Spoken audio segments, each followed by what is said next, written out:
안녕하십니까. 글로벌 밀리터리 뉴스입니다.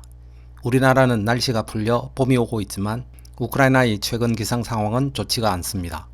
특히 오늘은 아브디유카와 바흐무트에 눈이 쏟아졌으며 이로 인해 전투가 소강 상태를 맞고 있다고 합니다.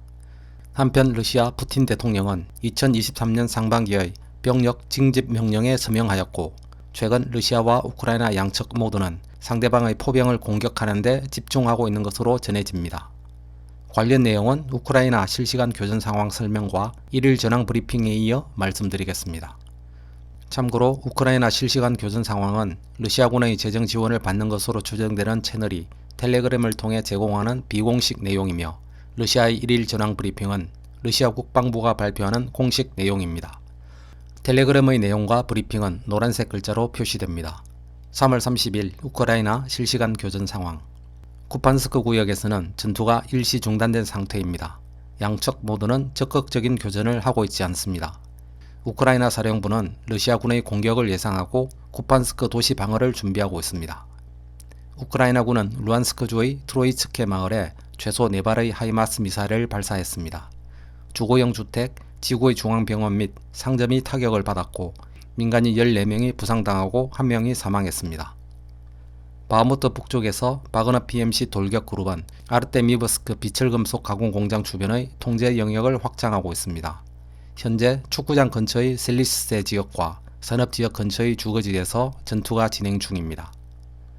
중앙시장과 바흐무트 지역 행정관청 근처에서 격렬한 전투가 계속되고 있습니다. 최근 며칠 동안 바그너 PMC 공격 부대는 도시 지구의 블록에 대한 직접적인 공격을 크게 강화하였습니다. 남쪽에서는 소바체프카 및 부도니프카 지구를 완전히 통제하고 있습니다. 전선은 북쪽의 보도카날, 쉬로카 및 마리우폴스카 거리로 이동했습니다. 키이우 정권은 돈바스의 타운들과 주변 마을에 대한 대규모 포격을 계속하고 있습니다. 포격으로 야시노바타의 기계 공장과 호리우카의 관공서 건물 및 도네츠크의 여러 민간 시설이 손상을 입었습니다. 급격하게 악화되는 기상 조건에도 불구하고 러시아군은 아브디유카 북쪽에서 진지에 대한 공세를 계속합니다.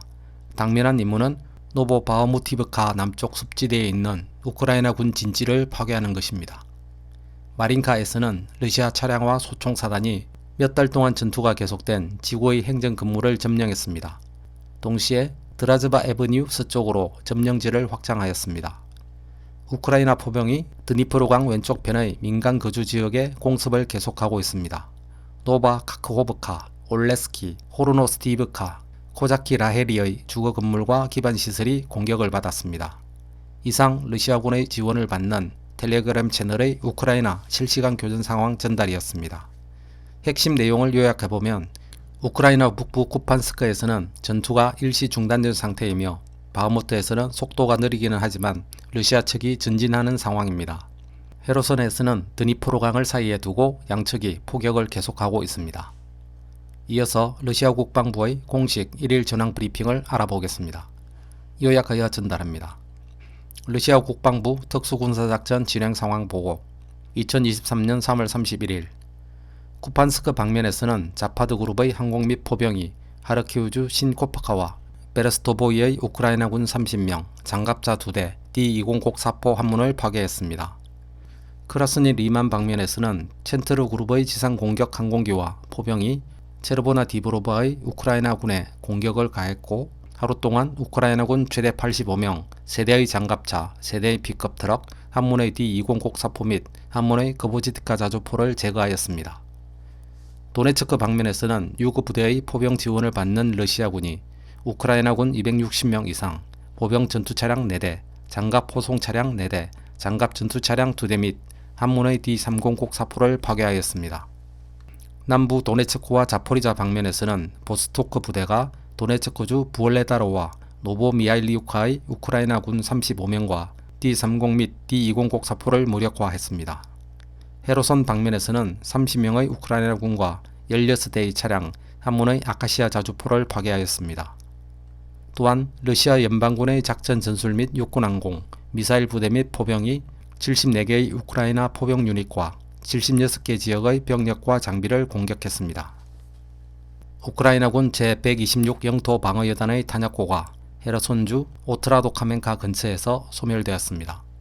또한 세 발의 하이마스 로켓과 세 대의 우크라이나 무인기를 헤르손주 마린스코이 등에서 격추하였습니다.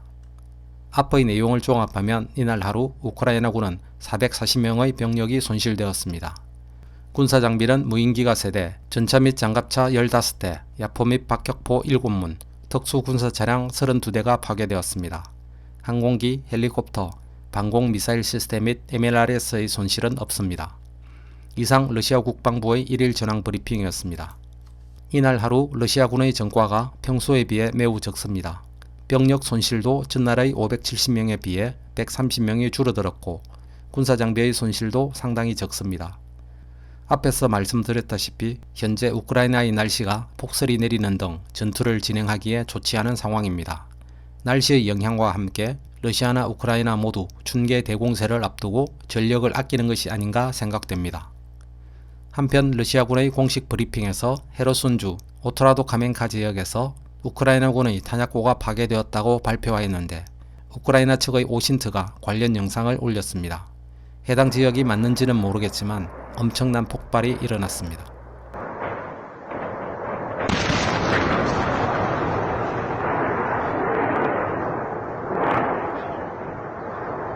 다음은 러시아의 징집 명령 소식입니다. 러시아 푸틴 대통령은 3월 30일 병역 징집에 관한 법령에 서명했습니다. 오는 4월 1일부터 7월 15일까지 18세에서 27세에 이르는 러시아 청년들을 징집한다는 내용입니다. 러시아는 매년 상반기와 하반기 두 번에 나누어 징집을 실시하며 이번 상반기는 총 14만 7천 명이 징집 대상이라고 합니다.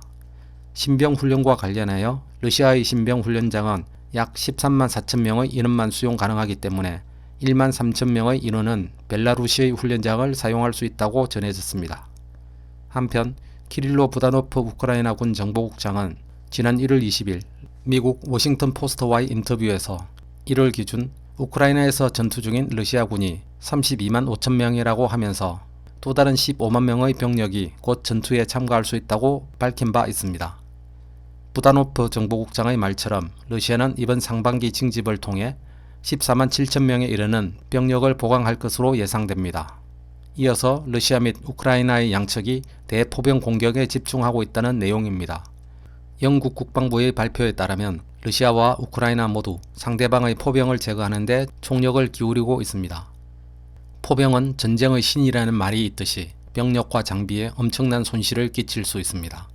러시아 국방부의 1일 전황 브리핑은 물론 우크라이나 국방부가 전하는 러시아군 1일 손실 규모 보고에서도 몇 달 전부터 상대방의 야포와 다련장 로켓 시스템, 대포병 레이드 등에 대한 공격이 늘어나고 있다고 보고됩니다.